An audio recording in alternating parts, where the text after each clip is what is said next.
Okay, you probably have already heard of the term isotope. What are isotopes? Isotopes are elements that have the exact same number of protons, but different number of neutrons. So remember how I told you guys it's the protons that determine what the element is. So all of the different isotopes have the exact same, they are the exact same element. They have the same number of protons, but how do they differ from each other? They differ in the number of neutrons. For example, if we take a look at these three isotopes here, this is carbon, carbon, carbon. Notice that each one of these three isotopes has 6 protons, 6 protons, 6 protons. But what do they differ in? They differ in their atomic masses. Why are their atomic masses different? Because the number of neutrons are different. So carbon 12, which is the majority of carbon in the world, is carbon 12, 6 protons, 6 neutrons. Carbon 13, 6 protons, 7 neutrons. Carbon 14, you may have heard of the carbon 14 dating. This radioisotope is used for that. Sometimes I actually used it in the lab when I was doing some of my research. 6 protons, 8 neutrons, okay? And these are 3 hydrogen isotopes. The most of the hydrogen in the world is this hydrogen over here, 1 proton, 0 neutrons. This is deuterium, 1 proton, 1 neutron. And this is tritium. Again, this is a radioisotope I used in the lab for my PhD research. This is 1 proton and 2 neutrons, all right?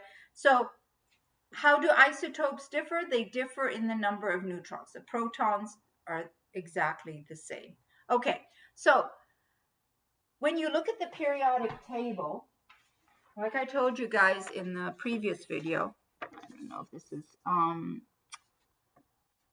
in focus enough, but print out your periodic table from Canvas. The on top of each element, you see a number, and then underneath each element, you see another number. Remember how I told you guys, the top number, that is the atomic number. That will tell you the number of protons. The bottom number is this number that has usually a few decimal places in it. That is the average atomic mass of that element, okay? So what they've done is they've taken the average of all the isotopes and they put it that. But it's not just a regular average, it's a weighted average. You can see that underneath carbon, there's the number 12.01. So 1 carbon atom weighs 12.01 AMUs. Well, when you take a look at it, if this was a regular average, you have carbon 12, carbon 13, carbon 14. A regular average would be 13. But you don't see 13 there underneath the carbon, you see 12. Why is that the case? Because carbon 12 is weighted much more because you have a lot more of it than these two guys, okay? So I put up here on the board 4 isotopes. This is an element that has 4 isotopes. The first isotope weighs 203.973 AMUs, and 1.48% of all of this isotope that exists in the world, it's only exists as 1.48%. This element has this isotope also, 204.9745 AMUs, and that exists as 23.6%. So this is a lot more than this one. And this one, the third one, is 206.975 9759 AMUs, 22.6% of this element exists as this isotope. And then finally, this element, the majority of it, 52.3%, exists as this isotope, 207.9766 AMUs. So how do we do the math to figure out what the weighted average is? Get my calculator. Oh, it's right over here. Okay. This is what you do, first of all. You take all of the percents and you move the decimal 2 places before you multiply, because you have to multiply the percents by the mass. So instead of having 1.48, because remember, percent is that divided by 100. So all we're doing is moving the decimal 2 places, 0.0148. So we're going to do a multiplication here. And then we're going to move this decimal 2, and this one, and this one. So instead of having it as 23.6%, it is now, we're going to multiply by 0.236, 0.226, 0.523. So what you're going to do is go ahead and get your calculators and multiply this number by 0.0148, this number by 0.236, this number by 0.226, this number by 0.523.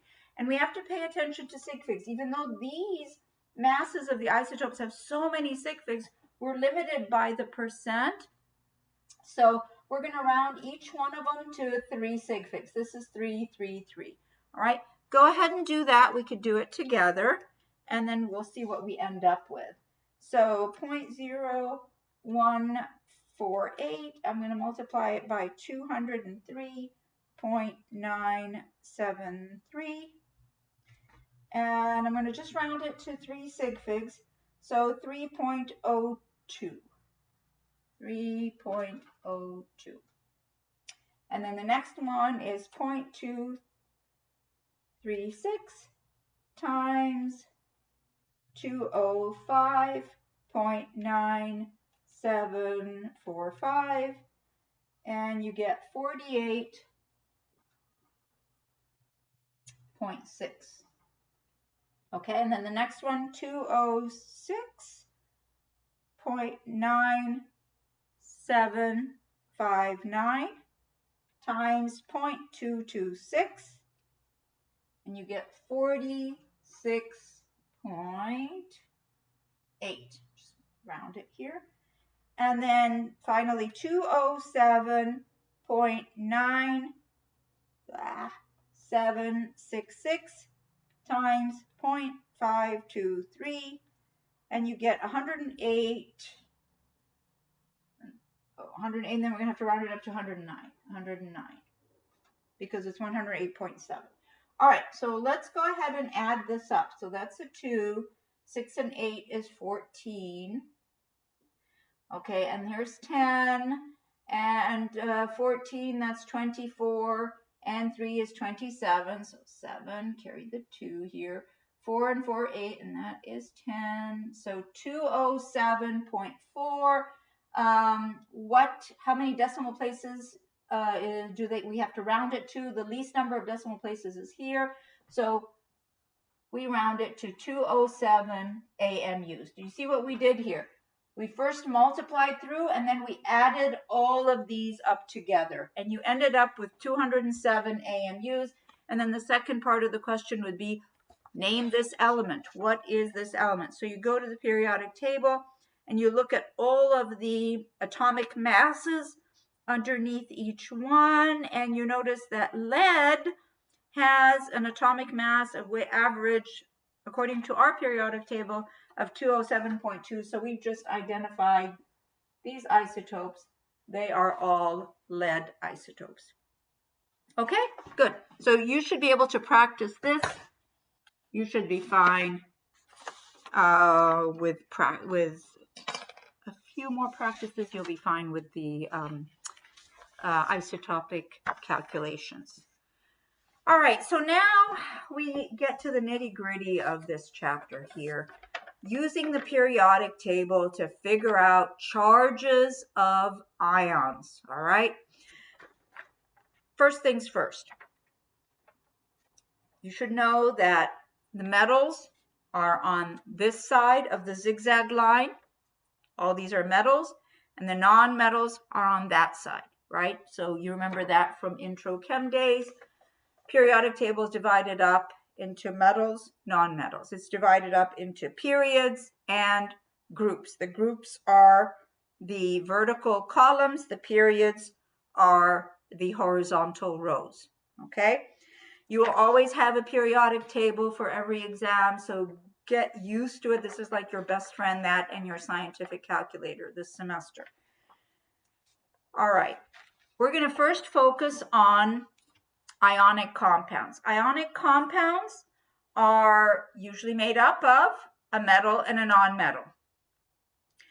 The ionic compound is stabilized with ionic bonds. We get into it in more detail in later chapters, but in this chapter, they make a big deal about naming compounds, so we're going to have to just jump right into it. The metals are always going to be losing electrons to become positively charged cations. The nonmetals are going to gain electrons to become negatively charged anions.